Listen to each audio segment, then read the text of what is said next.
Welcome back. तो अभी data protection bill हमारे सामने आने वाला है, उसको एक औपचारिक तौर पे रखना बाकी है, लेकिन उसके प्रमुख बिंदु जो हैं, जो कि हमें आईटी मिनिस्टर भी बता रहे हैं कि इससे किस तरह की सुरक्षा आपको मिलेगी, और जो भी हमारे पास रिपोर्ट्स हैं उसके आधार पर सूत्रों के हिसाब से हम बातचीत कर रहे हैं। तो कुछ बड़े प्रावधान आने वाले हैं। ब्रेक से पहले हमने देखा कि उससे एक बड़ा चेंज आ सकता है, आप निर्भर करेगा कि उसका इंप्लीमेंटेशन कैसे हो रहा है। अब कुछ और चीजें हैं जिन पर हम बात करते हैं।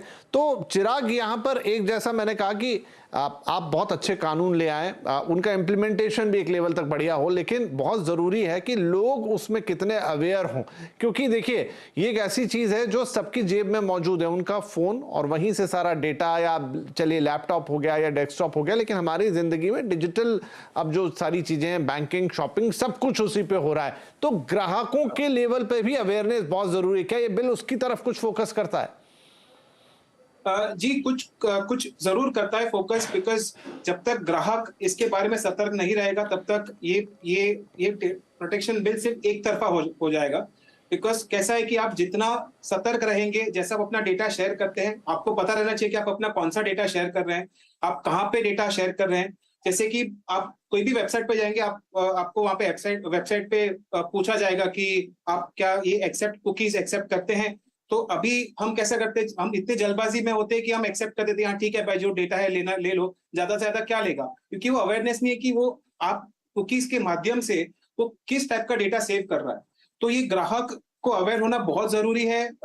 जैसे कि पिछले काफी सारे यूरोप में टारगेट का एग्जांपल हो गया था, जहां पे काफी सारी प्राइवेट डेटा शेयर हो गया था कि आप कोई महिला कब प्रेग्नेंट है नहीं है वो पता चल सकता है बेस्ड ऑन वो कौन से विटामिन लेती है, कौन से विटामिन नहीं लेती है, वो कब अपने कौन से चीजें प्रोडक्ट्स बाय करती है नहीं करती है। तो ये डेटा एथिकली बहुत जरूरी होता है कि आप अपना कौन सा डेटा शेयर कर रहे हैं। और जो नया नया डेटा प्राइवेसी जो लॉ आ रहा है, वो बेसिकली कंज्यूमर में एक अवेयरनेस इस तरह से लेके आ सकता है कि आप अपना सवाल पूछ सकते हैं।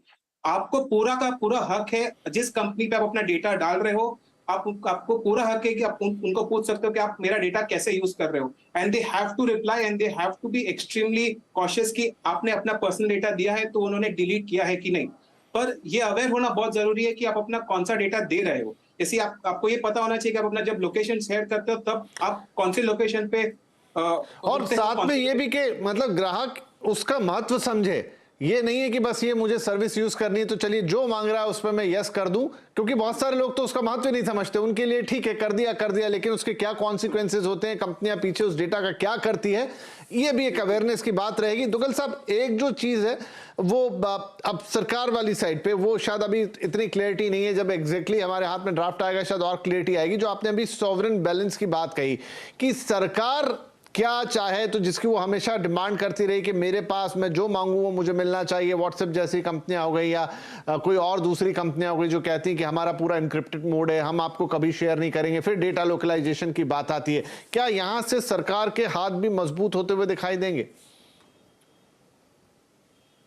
मुझे लगता है कि ये जो नया कानून आएगा कहीं ना कहीं सरकार के हाथों को ज्यादा मजबूत करने की दिशा में कदम होगा, क्योंकि जो पर्सनल डेटा प्रोटेक्शन बिल था वो ऑलरेडी काफ़ी डाइल्यूशन लेके आ चुका था।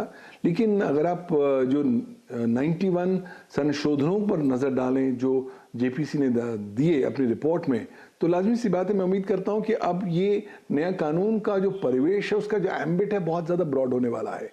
ना केवल पर्सनल डेटा उसमें शामिल होने वाला है, नॉन पर्सनल डेटा भी शामिल होने वाला है, और सरकार को ज़्यादा फ्लेक्सिबिलिटी देने की उम्मीद की जा रही है। हालांकि मुझे लगता है कि देखिए, जहां सरकार को एक्सेस की आवश्यकता है आप कृपया ज़रूर दें, लेकिन अगर आप ड्यू डिलिजेंस और ड्यू प्रोसेस ऑफ लॉ को परिभाषित कर दें तो काफ़ी हद तक ये इंश्योर हो पाएगा कि सरकार को जो छूट मिली हुई है उसके ऊपर भी जुडिशियल ओवरसाइट होगी, जुडिशियल रिव्यू होगा, और कहीं ना कहीं चेक्स एंड बैलेंसेस का सिस्टम बिल्कुल बरकरार होगा।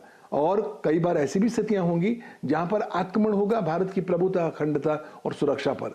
उन दिशाओं में और उन परिस्थितियों में आवश्यकता होगी कि सरकार के हाथों को ज्यादा सशक्त किया जा सके, ताकि वो इंडियन सॉवरेन इंटरेस्ट और इंडियन साइबर सॉवरेनिटी का संरक्षण कर सके।